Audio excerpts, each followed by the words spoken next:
Hello everyone, this is Dimitar from the RedmineUP support. In today's video, I'm going to show you how to activate the questions plugin from RedmineUP.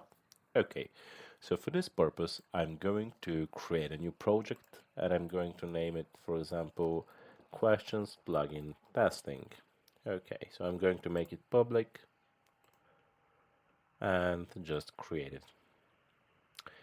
Okay, so once I have created it, I see that currently I have some tabs here. These are the some of the other plugins. For example, this is the contacts, invoices, and so on.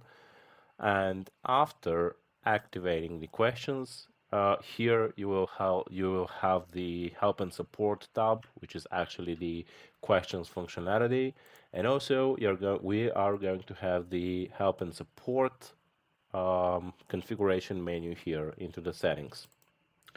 Okay, so there is one simple step that you have to do, and this is just scroll down to the modules and see the questions here. Okay, so we enable, check this option here, and save the changes.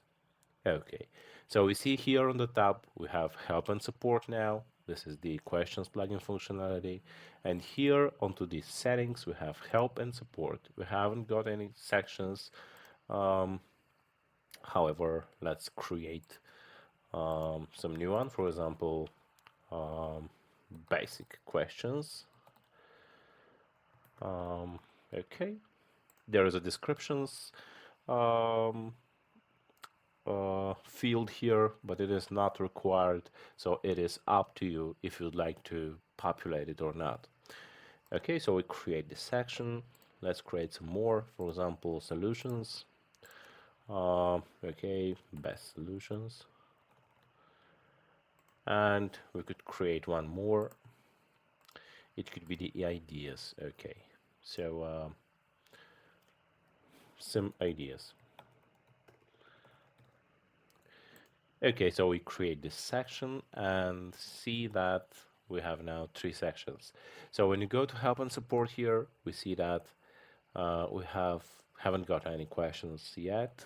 However, there is a new question button here, and you could just put some section now,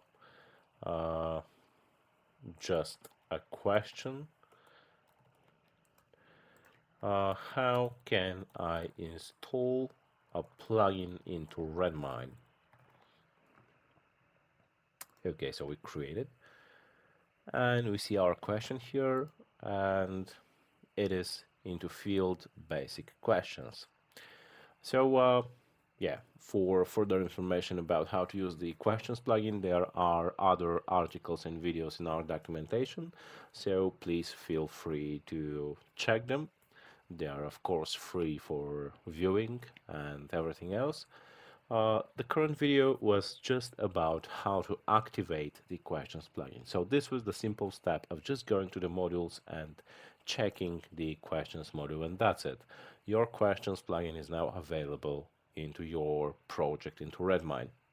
So thank you very much for the patience of watching this video, and if you like it, you could check other videos and articles from RedmineUP, as I said, and you could subscribe to our channel on YouTube. And if you have some questions or problems, or just want to say hi to our team, then please drop a message to support@redmineup.com, and our support engineers will answer you on time.